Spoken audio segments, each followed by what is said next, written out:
صل على سيدنا محمد وعلى آل سيدنا محمد. أعوذ بالله من الشيطان الرجيم. بسم الله الرحمن الرحيم. الحمد لله رب العالمين، والصلاة والسلام على سيد المرسلين وعلى آله وصحبه أجمعين. رب اشرح لي صدري ويسر لي أمري واحلل عقدة من لساني يفقه قولي.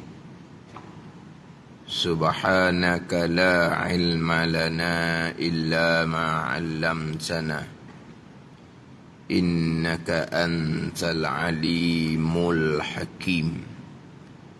ولا حول ولا قوة إلا بالله العلي العظيم.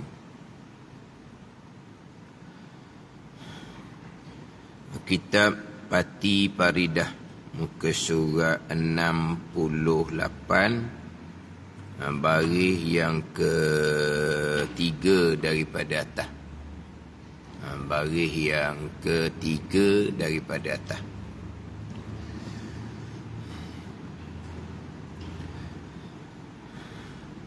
Qala al-muallifu rahimahullahu ta'ala wa nafa'ana bi'ulumihi amin. Munkar nakir, menanya di dalam kubur. Munkar nakir, menanya di dalam kubur. Itu tajuk dia. Dan wajib kita i'tiqad. Dan wajib kita i'tiqad apabila mati seseorang, mesti ditanya oleh malaikat Munkar dan Nakir di dalam kubur. Kemudian daripada ditanamnya.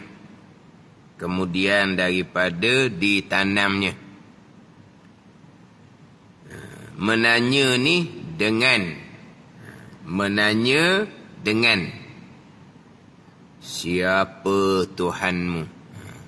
Menanya mesti ditanya oleh Munkar dan Nakir. Mesti ditanya oleh malaikat Munkar dan Nakir. Ditanya oleh Munkar dan Nakir ni dengan apa pertanyaan dia? Siapa Tuhanmu? Dan apa agamamu? Dan siapa nabimu? Mesti ditanya ni, melainkan atau istisna dia, pengecualian dia. Mesti ditanya ni, melainkan atau istisna dia panggil pengecualian. Melainkan bagi setengah orang yang tertentu. Setengah orang yang tertentu. Dalam Faridatul Fara'id, melainkan jamaah yang tertentu. Kumpulan puak yang tertentu. Mana contohnya? Seperti orang mati syahid. Dan wajib kita i'tiqad, berpegang di hati. Apabila mati seseorang, mesti ditanya oleh malaikat Munkar dan Nakir. Ini rukun iman yang kelima. Rukun iman yang kelima. Beriman dengan hari kesudahan. Mana hari kesudahan? Hari kesudahan bagi masing-masing hari kematian. Hari kesudahan bagi dunia semua sekali, tiup sangkakala yang pertama. Hari kesudahan atas masing-masing dengan matilah. Berakhirlah hari hidup atas dunia. Itu hari kesudahan bagi seseorang. Hari kesudahan bagi dunia ni dan sekalian ni dengan tiup sangkakala yang pertama. Itu dia hari kesudahan. Jadi bermula daripada rukun iman yang keenam ni, beriman dengan persoalan barzah. Dia mari situ.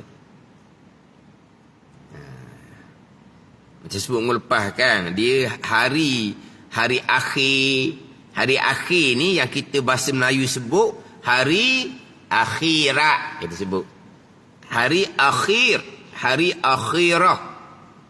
Hari akhirah tu hari kesudahan. Kita kalau sebut hari akhirat, syurga neraka, hari akhirat tau.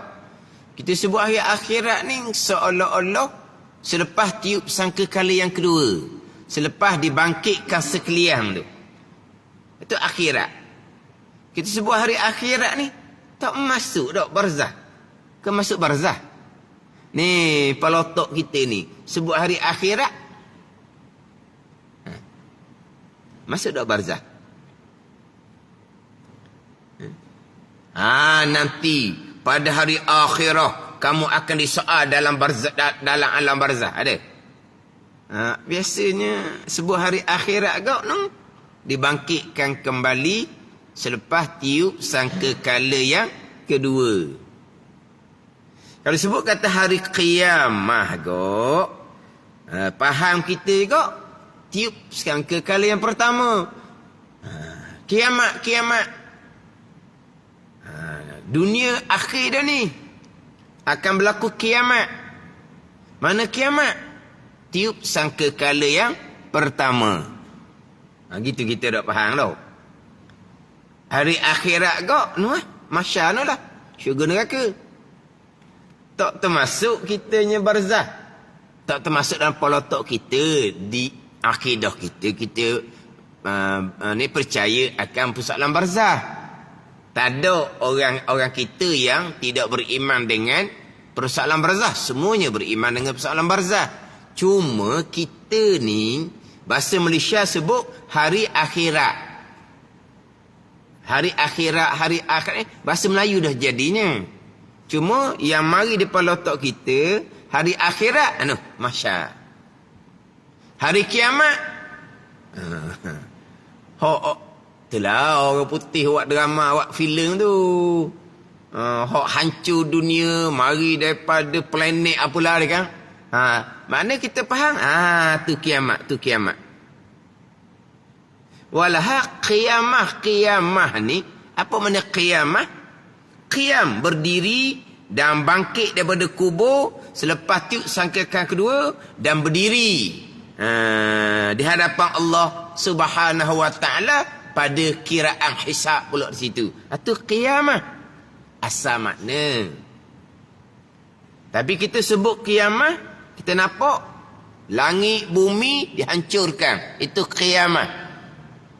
Walau sebut qiyamah berdiri. Itu hancur, bukan berdiri. Bila berdiri, tiup sangkakala yang kedua akan bangkit berdiri semua sekali daripada alam barzah. Itu asal makna. Cuma kita kadang-kadang cakap lah, mati itu kiamat kecil, dia kata. Kiamat kecil. Mati itu kiamat kecil lah. Kiamat besar, hancur langit bumi. Ada cakap gitu. Tapi sebut kata hari akhirah ke, hari kiamah ke, sama je lah. Bermula daripada mati seseorang. Bermula daripada tiup sangkakala pertama untuk semua orang. Jadi termasuk dalam rukun iman yang kelima, ni persoalan malaikah, mungkar dan nakir. Hak tadi saya sebut tu bukan kata tidak beriman, bukan. Cuma di palotok kita sebut akhirat kok masalah. Sebut kiamat, tu sangka kalian pertama. Tak masuk di palotok kita ni alam barzah ni. Tapi adakah kita tidak beriman dengan barzah? Kita beriman. Duk sebut sokmonya. Duk cerita sokmo. Barzah ada persoalan. Barzah ada raudhatun min riyadil jannah, kebun daripada kebun syurga. Barzah hufratun min hufarin nar, lubang daripada lubang neraka. Tu. Pandai ni. Tu dia sebut semua tu, tetap dah. Cuma yang saya sebut tadi, sebut perkataan hari akhirat. Apa yang terbayang di polotok kita? Sebut perkataan hari kiamat. Sebut Maliki Yaumiddin. Maliki Yaumiddin, Tuhan yang memiliki hari pembalasan. Kita mari apa tu hari pembalasan tu? Yaumiddin tu hari pembalasan, hari agama asal makna. Maliki Yaumiddin, Tuhan yang memiliki hari pembalasan. Kita nampak je pembalasan tu, syurga neraka lah. Pembalasan syurga neraka. Pembalasan yang paling hampir adalah barzah. Pembalasan yang paling dekat, yang paling hampir adalah pembalasan di alam barzah. Kebun syurga, balah yang baik, lubang daripada lubang neraka, balah yang buruk. Tapi kita sebut kata Maliki Yaumiddin, Tuhan yang memiliki hari pembalasan, hari akhirat. Mana apa? Bermula daripada barzah. Ada pembalasan dah di alam barzah.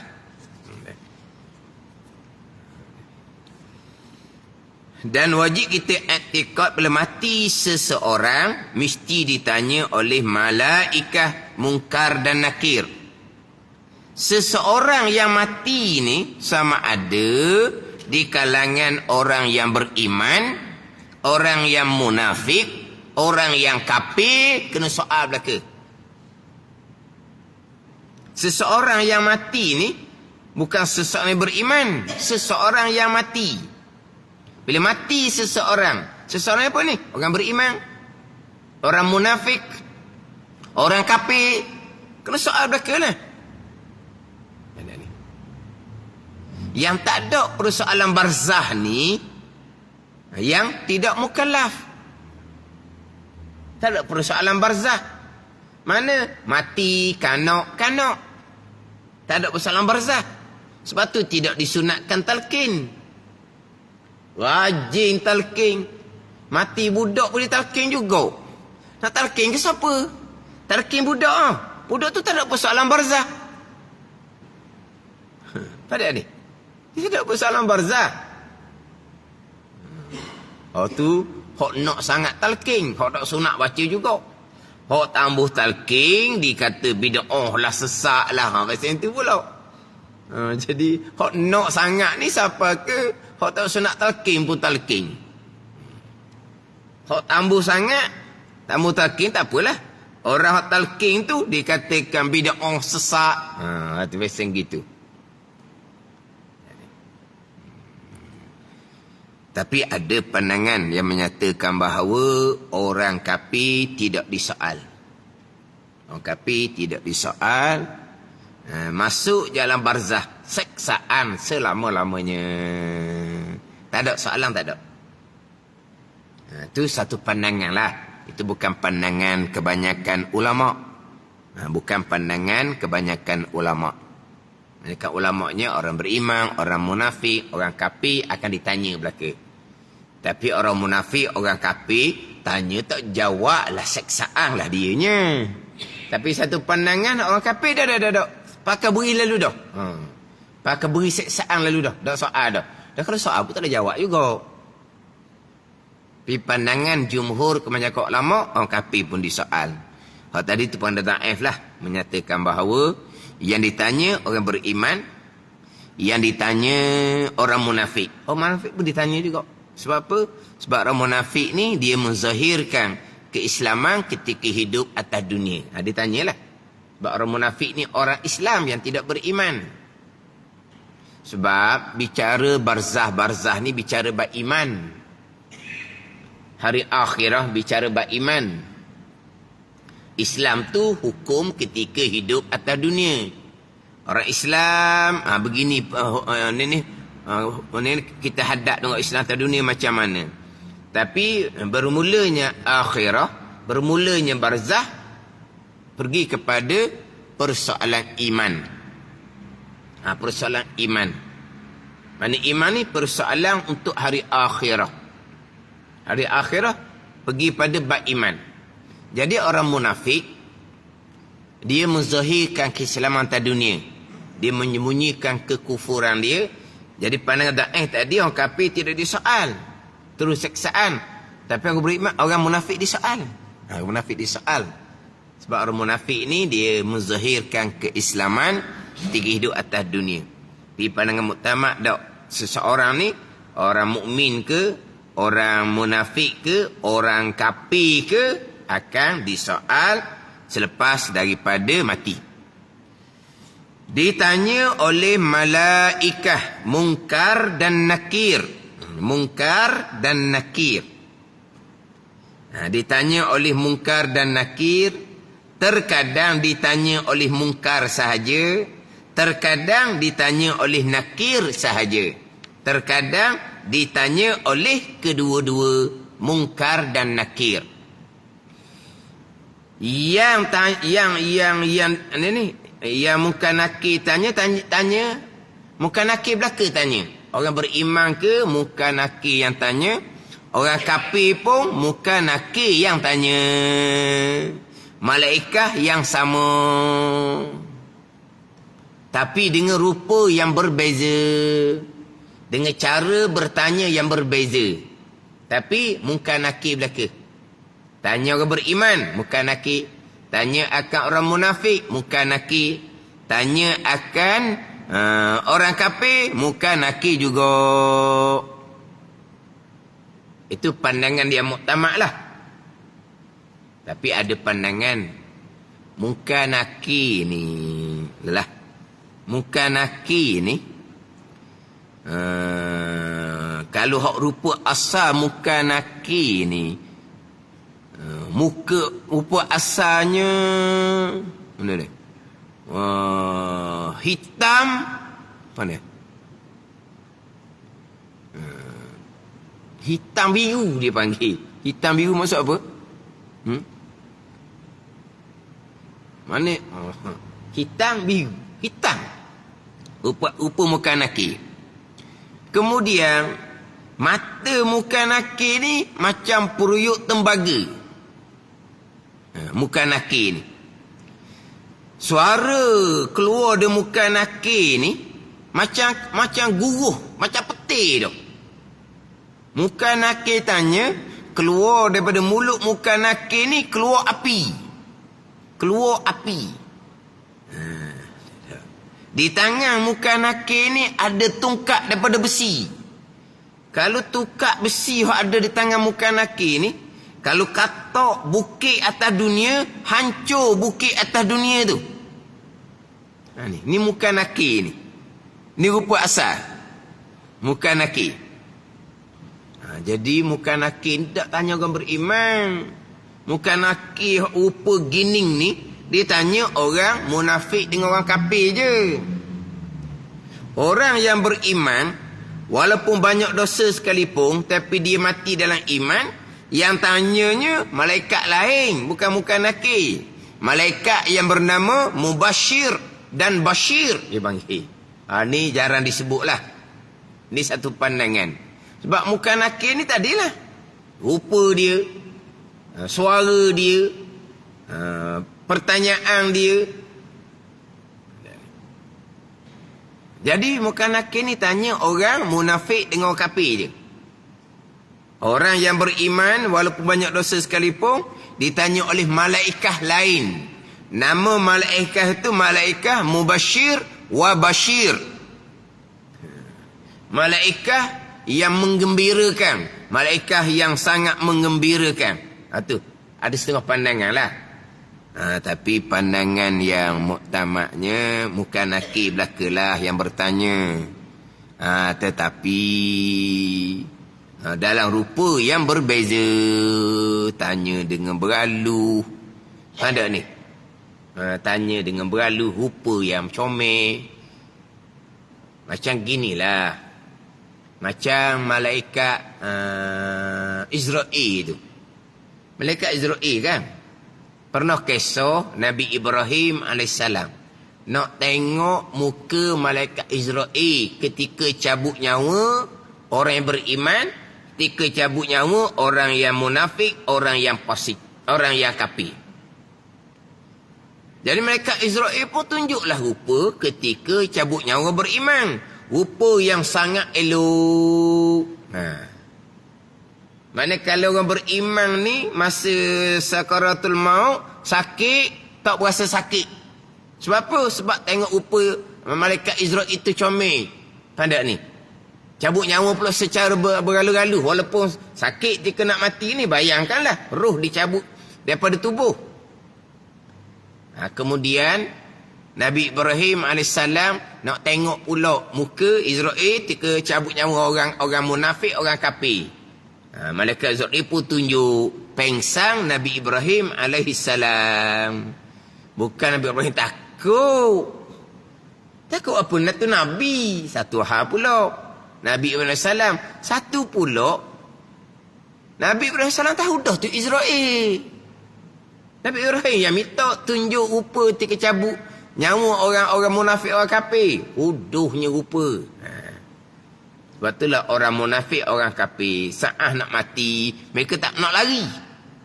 Mereka boleh nak lari. Sebab apa?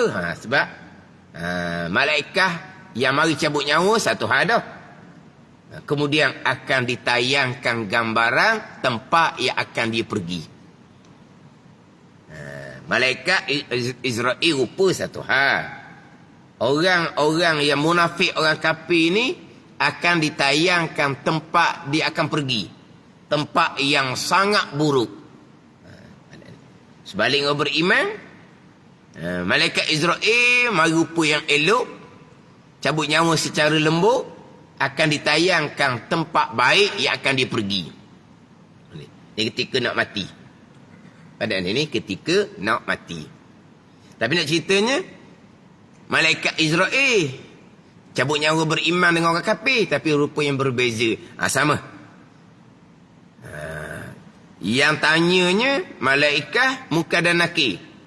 Tanya orang munafik, orang kafir pun muka nakir. Tanya orang beriman pun muka nakir juga. Tapi rupa yang berbeza, cara bertanya yang berbeza.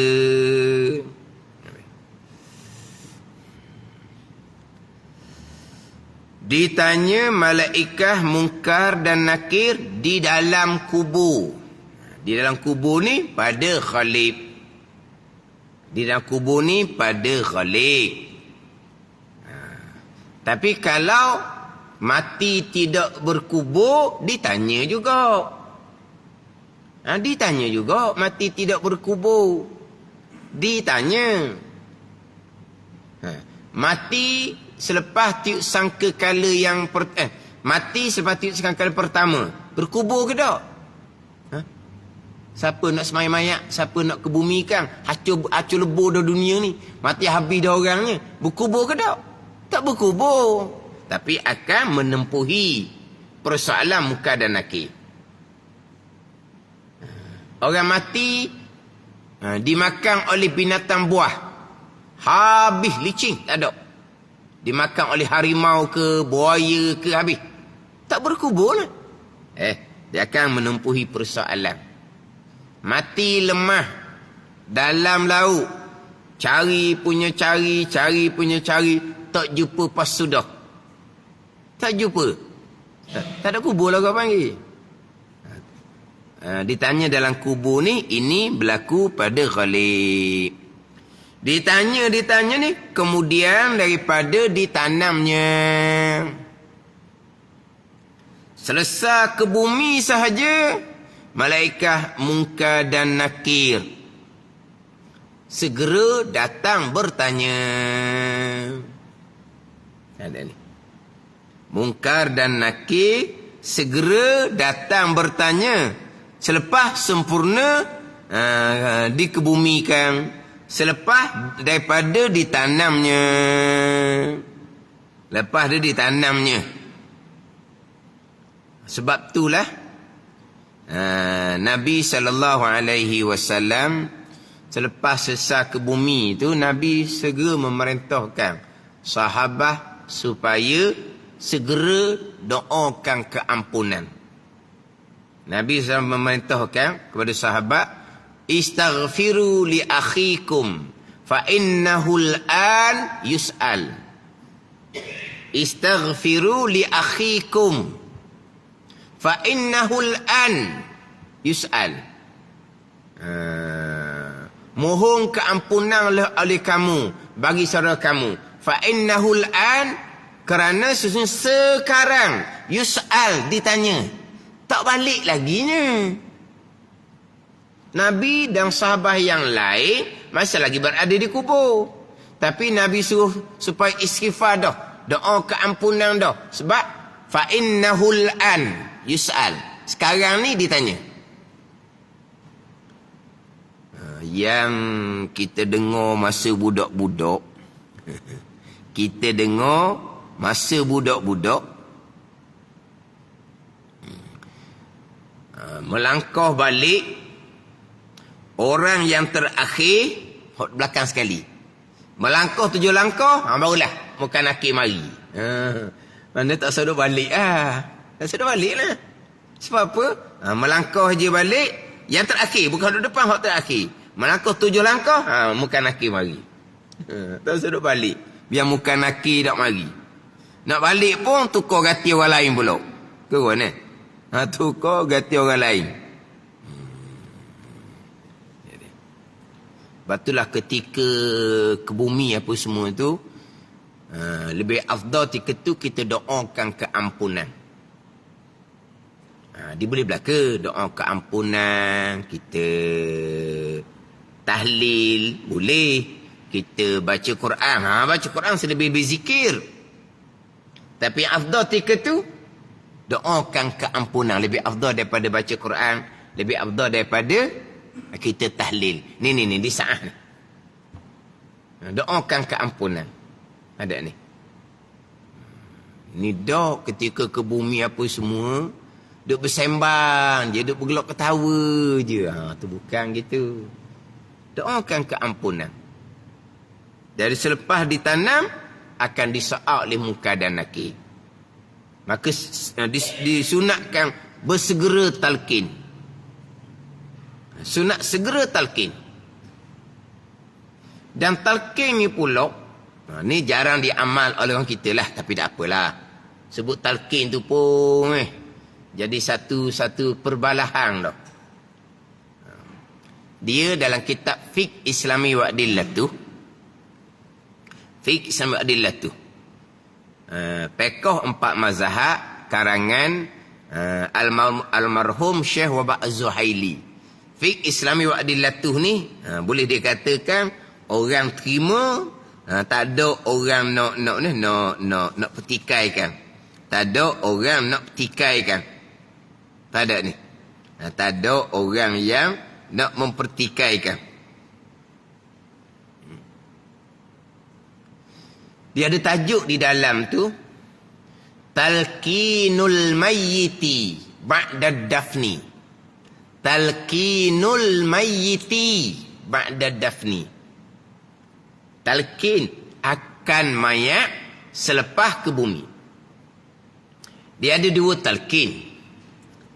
Satu talqin yang sepakat ulama. Dia talqin ni ajar. Talqin ni ajar. Jadi talqin yang sepakat ulama adalah talqinkan akan la ilaha illallah ketika nak mati. Tu talqin tu sepakat ulama. Laqinu mautakum la ilaha illallah. Nabi kata ajar oleh kamu akan orang yang hendak mati, ajar la ilaha illallah. Jadi talqin ni sepakat ulama. Tapi orang ni kita tak panggil talqin. Kita panggil ajar ngucap. Tahu? Ajar ngucap. Kalau kita kata, dia nazak tu. Talqin. Buku talqin tak bawa. Dia faham talqin ni. Tidak, orang kita tak faham talqin. Dia faham ajar ngucap. Itu talqin. Talqin ajar la ilaha illallah kepada mereka yang nak mati, itu sepakat ulama. Khilaf ulamanya talqin ba'da dafni. Selepas dikebumikan. Dalam fiqh Ismailillah tu Asy-Syafi'iyah, Hanabilah, ulama fiqh yang bermazhab Syafi'i, ulama fiqh yang bermazhab Hambali, sunat talqin akan mayat selepas ke bumi. Tapi bukan pandangan Imam Syafi'i, bukan pandangan Imam Ahmad bin Hanbal, pandangan ulama yang bermazhab Syafi'i. Pandangan ulama yang bermazhab Hambali, sunat talqin akan mayat selepas ke bumi. Bukan pandangan Imam Syafi'i. Yang kuat talqin ni, yang kata sunat talqin ni, pandangan Imam Nawawi dan pandangan Ibn Salah, guru kepada Imam Nawawi. Yang ni hak ulama yang bermazhab Syafi'i yang kuat berkaitan dengan sunat talqin selepas ke bumi. Dengar molek tu, talqinul mayyit. Talqin akan mayat, bukan talqin orang hidup hok ada atas kubur tu, bukan. Apabila talqin akan mayat dipersoalkan, kami bukan talqin akan mayat. Kami talqin ni hok ramai-ramai hok atas kubur hidup ni. Siapa ajar gitu? Talqinul mayyit ba'da dafni. Talqin ajar akan mayat, bukan ajar hok hidup atas kubur tu. Dia orang kata ajar apa dia mati dah. Amalan dia lah yang jawabnya. Tak payah ajar dah. Dah. Saya bukan ajar mayat. Saya ajar hak hidup-hidup ni, dia kata. Dah kena? Tak ada. Hak hidup-hidup tu ajar dia mati surah lah, ajar ilmu. Jadi dia pusing pula nak lari. Sebab orang kata ajar apa? Orang dia di dalam kubur tu, yang jawabnya amal dia dah, imam dia hak jawab. Jawab apa? Tu hak bagi hak tambuh lah. Hak yang kata sunat tu kan, kita ajar je lah, tak apa.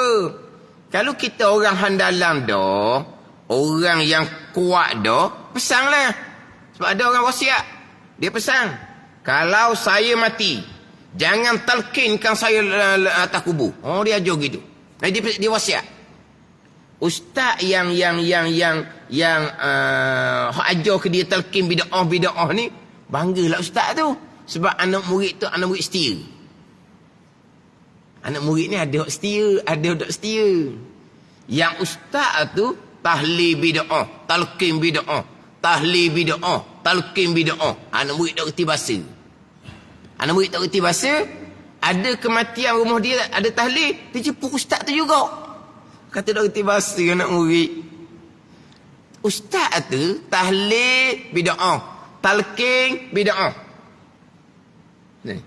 Anak murid ni bukan dok turut. Hak dia kata bid'ah jangan buat lah. Bukan dok turut. Ada kematian, nak tahlil rumah, dia jemput ustaz tu pergi. Dok turut satu hadah, dia jemput pula ustaz tu. Ustaz kata bid'ah. Kata dok reti bahasa anak murid.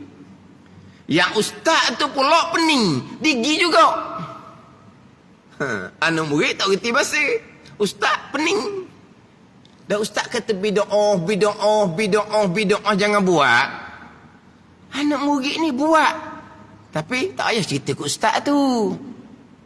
Kenapa kamu buat tahlil rumah kamu? Ustaz tu kata bid'ah.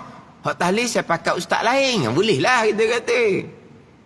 Dah lah dia buat. Dia jemput pula tu. Ustaz kata bid'ah tahlil lepas kematian jangan buat. Yang ustaz tu pening pula dia pergi. Situ nak salah siapa tu? Salah nak murid ke salah ustaz? Dua-dua lah. Patutnya ustaz, awak nak suruh saya tahlil rumah awak. Dah saya mengajar selama ke ni? Saya kata dah bida'ah kan. Dah lah awak buat. Ajak saya pula. Kalau kata kok macam awak ni mempermainkan saya. Awak nak sabar tau. Bukan jadi macam gitu. Macam awak ni nak mempermainkan saya ni. Saya kata bida'ah, awak buat juga.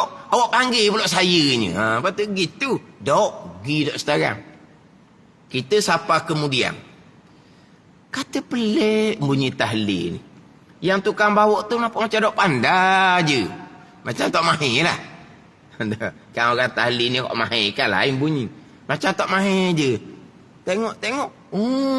Ustaz kata tahlil bid'ah jangan buat tu hok jadi dereba. Dia panggil dia pergi. Bukan pergi saja. Jadi syekh pula. Jadi dereba bid'ah. Dia dereba bid'ah pula jadi ni. Kata pening sungguhlah. Tapi kita dengar dia jadi syekh tu. Tak mahir dah lah. Dia kata bid'ah. Tapi kenapa pergi? Tak payah pergilah. Anak murid pula nak buatlah. Jangan jepuk dia. Jepuk. Ustaz yang lah jadi syekh tahlil. Anak murid pun jadi. Ni anak murid ni setia ni. Dia wasiat. Kalau mati, jangan talqin mayat saya. Tak apa sebab dia handalang. Tak kena talqin. Iman dia kuat, amal dia banyak dah. Yang ustaz ni masa tengah sibuk ni. Ingat tu, arwah pesan jangan talqin. Berkali-kali dia ulang. Saya bunyi sekali. Ustaz orang dengar dah. Tak payahlah nak ulang-ulang. Jadi wak bangga lah. Wak bangga. Sekali dia pesan. Lepas tu pesan pula. Saya bunyi sepatah. Ustaz cukup lah. Berkali pesan mana? Baru dia senyap. Nak cerita ni. Ni baru betul. Wasiat. Jangan talqin. Kita dengar mujur. Kenapa mujur? Boleh balik awal. Boleh balik awal lepas ke bumi. Dah balik ada ni. Tak payah kata talqin. Boleh balik awal. Masing-masing sibuk kan. Boleh kepada adik arwah. Adik arwah yang mengepalai. Ustaz tu duduk belakang lah. Adik arwah yang mengepalai. Ustaz tu ada. Adik arwah yang mengepalai. Dia tak talqin sungguh. Dia tak talqin. Dia tahlil. Macam tahlil di rumah dah. Panjanglah tahlil. Allah ingat ke boleh balik awal. Moga talqin tak ada. Dia tak talqin adik arwah ni. Dia balas dengan tahlil yang panjang. Jadi arwah tu silap. Dia kena wasiat. Jangan talqin dan jangan tahlil. Biar cukup gitu. Lepas tu kebumikan saya terus balik. Betul. Allah. Tamu talqin tak payah. Tak ada apa-apa tu. Saya belajar belaka. Hak tu guru yang kata tak sunat talqin, saya belajar. Hak tu kata sunat talqin, saya belajar. Tamu talqin, tak apa. Nak talqin pun, tak apalah kita bermazhab Syafi'i. Gitu je lah, tak sedut balah lah. Ada. Dia memang talqin ditambah. Bida'ah lah talqin dia nya. Tapi bila ayah dia mati, dia pegang saya. Ustaz talqin Dia tak mau talqin sebab dia kata bida'ah. Lepas tu, dia takut orang kapur marah dia tak talqin ayah dia. Ayah ustaz ni, dia wish saya pula, dia pegang saya. So, saya talqin. Saya pun mikir talqin apa? Dia kata bida'ah. Saya pun akad tangan berdoa je lah. Balik Tak bukan. Yang ustaz ni, dia kata talqin tak sunat, bida'ah. Jadi bila ayah dia mati, mungkin dia segang ke macam tak tahu. Dia suruh saya. So saya talqin. Saya tak ambuh lah, saya pun sibuk. Baca doa balik Ada. Dia nak pelepah diri. Jangan. Taklah, tak suruh tu sangat benda khilafiah ni. Tak suruh tu lah. Pandangan-pandangan yang ada dalil masing-masing, ada hujah masing-masing. Cuma tempat kita talqin. Kita talqin. Gitu je. Cuma janganlah panjang sangat talqin tu. Orang sibuk kadang-kadang. Orang ni kan orang tengah sibuk kan. Kena sederhana sudahlah. Kena sederhana. Dia balik daripada luar, daripada Timur Tengah. Masa mula-mula balik ni harapan keluarga lah. Sebab seorang-seorang ahli keluarga yang belajar di Timur Tengah. Jadi balik tu adik-beradik ni kira ikut dia belaka lah. Ikut dia belaka. Dah? Orang lain tak belajar sampai ke Timur Tengah. Matilah. Mak ke ayah kita lah mati dulu. Mati. Jadi dia tak ada talqin. Adik-beradik turut lah sebab dia belajar Timur Tengah. Lepas tu lama tu adik-beradik tengok belajar agama nampak. Akhlak-akhlak pun nampak. Baik kita pula adik-beradik yang lain. Yang tak belajar agama. Akhlak comel lebih daripada dia. Jadi adik-beradik tak respect dah. Lepas dia tu lama. Matilah pula seorang lagi. Antara mak dengan ayah tu lah mana duduk tak tahu lah. Siapa lupa cerita dia. Matilah pula seorang lagi. Antara mak dengan ayah. Adik-beradik keputusan nak talqin. Hak mati mula-mula tu ikut hak kata ni lah. Hak kata balik belajar Timur Tengah ni. Jangan talqin. Jangan tahlil. Adik-beradik tak buat ikut lah. Lepas tu adik-beradik hilang respect apa semua. Belajar agama gitu balah kita panggil kok. Adik-beradik pun. Akhirnya mati pula seorang lagi antara mak dengan ayah tu. Keluarga buat talqin, keluarga buat tahlil. Orang kampung pun buat main orang kampung. Orang kampung buat main. Kalau kata orang mati mula-mula tu mak, orang mati kemudian hak talqin, hak tahlil tu ayah. Allah, adik-beradik dia ni tak adil sungguh. Sayang ke ayah je, mak tak sayang. Sebab apa? Hak mak mati dulu talqin pun tidak, tahlil pun tidak. Hak ayah mati kemudian talqin pula, tahlil pula. Mana anak gini buat tak adil? Orang kampung buat main. Badak ni. Tak sah lah, tak sah doktor tu. Mana kalau saya senang je. Hak tadi, kalau dah dia kata talqin bid'ah, ayah dia mati dia suruh saya. Pakai bid'ah lah. Pakai tak usah talqin, baca doa sudahlah. Jadi kata bid'ah kan. Tapi ayah dia mati suruh saya pula. Saya kira awak kata tak sunat kan. Saya pakai tak baca talqin. Mudah je. Tak mau talqin, alhamdulillah boleh balik cepat. Gitu je. Talqin ni beri peringatan. Fazakir fa inna zikra wa zakir fa inna zikra tanfa'ul mu'minin. Dan beri peringatanlah kamu, sesungguhnya peringatan akan beri manfaat kepada orang beriman. Dan beri peringatanlah kamu, kerana maka sesungguhnya peringatan akan memberi manfaat kepada orang yang beriman. Jadi kita talqin ni beringatanlah. Kalau arwah ni orang beriman, dia akan dapat manfaat. Sudahlah. Beri manfaat orang mukmin ni, ayat tak sebut hidup ke mati. Beri peringatan je.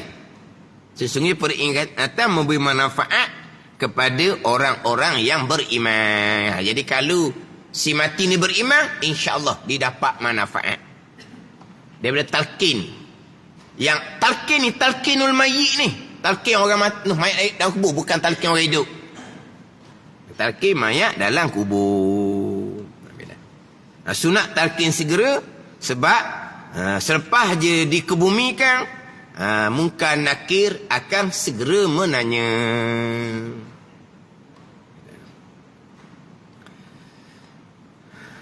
Ditanya oleh malaikat Munkar dan Nakir ni dengan apa pertanyaan dia? Siapa Tuhanmu? Mar Rabbuk? Dan apa agamamu? Wa ma dinuk?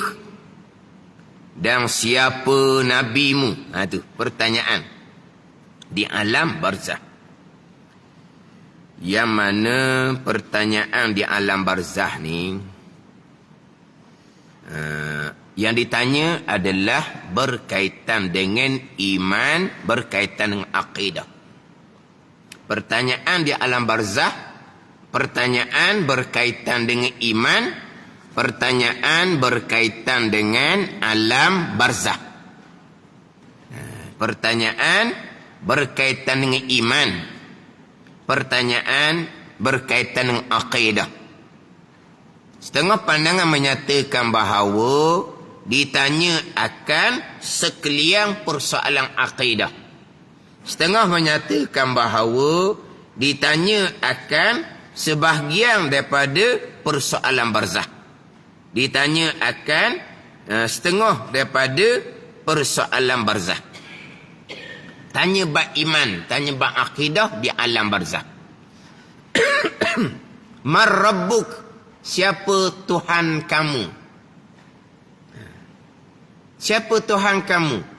Bukan jawab dengan kepasihan lidah, Allahu Rabbi, ataupun Rabbi Allah, bermula Allah ialah Tuhanku. Orang yang boleh jawab Allahu Rabbi, orang yang beriman Allah sebagai Rabb. Alhamdulillahi Rabbil Alamin. Allah Rabb, Allah Tuan. Allah Rabb, Allah Tuan ni mana asas kepada tauhid rububiyah. Kan biasa orang sebut kan, tauhid rububiyah, tauhid uluhiyah, asma wasifah. Kita tauhid rububiyah, tauhid uluhiyah sudah melengkapi di dalam sifat 20. Asma Allah 99 sudah melengkapi di dalam sifat 20. Bicara bab sifat pula, sifat 20 yang wajib kita imani secara tafsil. Nak mentauhidkan Allah, tauhid rububiyah ke uluhiyah ke, kena belajar sifat 20. Asas pada tauhid rububiyah, mengesakan Allah pada perbuatan. Allah sebagai Tuan yang hakiki, Allah jualah yang melakukan segala-gala perkara. Wa rabbuka yakhluqu ma yasha'u wa yakhtar. Dan bermula Tuan engkau ya Muhammad menjadi ia Tuan engkau akan barang yang ia kehendak, barang yang ia pilih. Wa rabbuka yakhluqu, Tuan engkau yang menjadikan. Khalik hanyalah Allah. Allah khaliqu kulli syai'. Allah yang menjadikan segala perkara.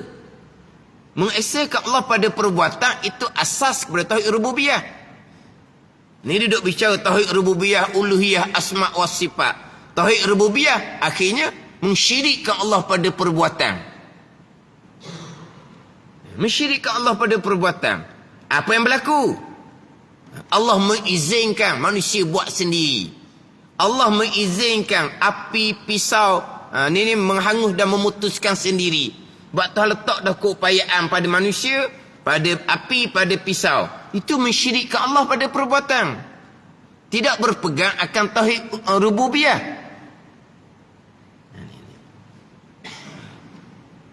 Golongan yang terpesong ni terkadang dia menjedari. Kalau ikut puak tu, berpegang, makhluk menjadikan dengan kekuatan yang Tuhan letak pada makhluk, puak tu kata syirik tu. Dia tahu.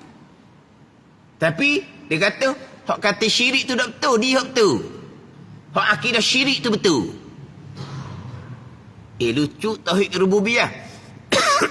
Nak jawab Allahu Rabbi macam mana? Kalau mensyirikkan Allah pada perbuatan. Tapi golongan terpesong ni, kalau semua perbuatan Allah buat, yang berlaku pada manusia gara-gara yang Allah buat, apa guna Allah buat manusia? Ni akal golongan yang sesat.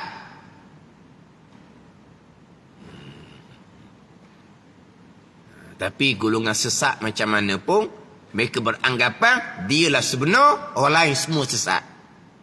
Kullu hizbin bima ladaihim farihun. Tiap-tiap kumpulan dia akan bergembira dengan apa yang ada pada sisi mereka. Mereka yang sebenar. Mereka yang sebenar. Puak Khawarij tinggal sana'li karamallahu wajhah, berpindah ke Iraq, ke Haraurak di Iraq. 20,000 orang tinggal sana'li karamallahu wajhah. Tinggal sana'li karamallahu wajhah menjadi khalifah yang keempat. Dia boleh ajak puak dia 20,000 orang berpindah ke Haraurak di Iraq. Jauh mana berpindah? 20,000 orang dia boleh bawa. Sana'li tak betul dah, tinggal sana'li.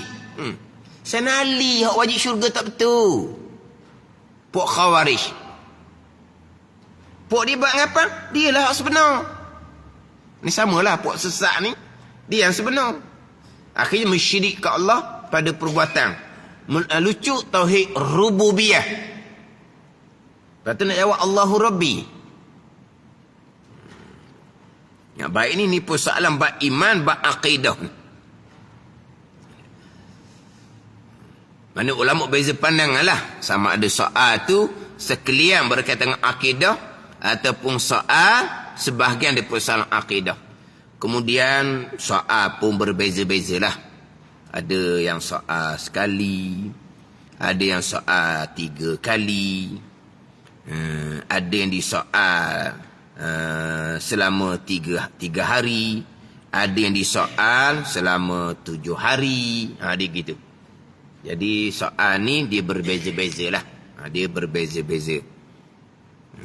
Kemudian soal-soal ni pula malaikat soal dengan bahasa dia, bahasa si mati itulah. Malaikat soal dengan bahasa si mati tu. Kalau hak mati tu orang Melayu, soal kot bahasa Melayu lah. Kalau hak mati tu orang Arab, soal kot bahasa Arab. Itu atas pandangan yang muktamad lah. Soal dengan bahasa lurah. Lurah hak mati tu. Lurah hak mati. Dengan bahasa hak mati tu sendiri.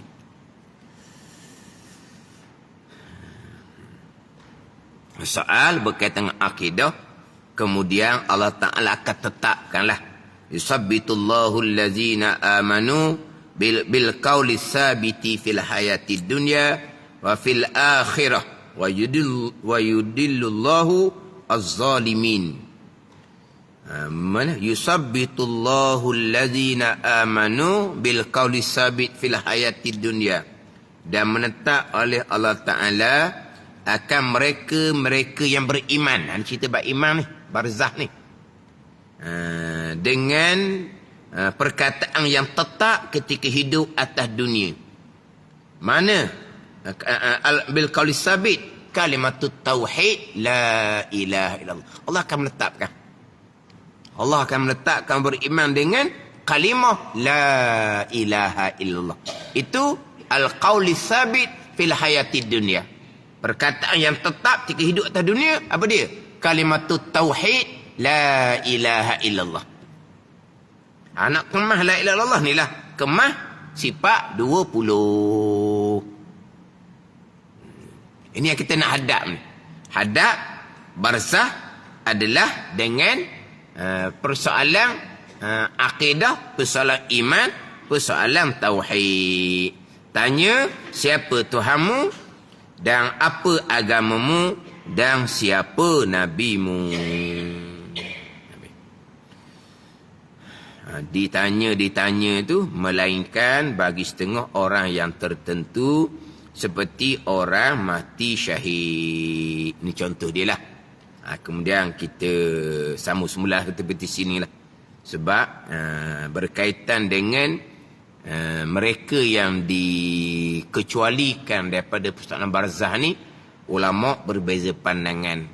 Yang sepakat ulama yang memang tidak kena persoalan barzah adalah para anbiya dan para syuhada sahaja.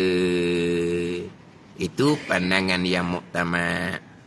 Tapi setengah pandangan menyatakan orang yang mati syahid dunia, orang yang mati hari malam Jumaat, orang yang melazimi tiap-tiap hari membaca surah Tabarakah, orang yang pada sakit mati dia membaca Qul Huwallah 100 kali sekurang-kurangnya. Itu ada lagi lah. Tapi waktu ulama berbeza pandangan. Tapi pandangan yang muktamad, yang memang dikecualikan daripada soalan barzah, adalah para anbiya dan para syuhada juga. Wallahu a'lam.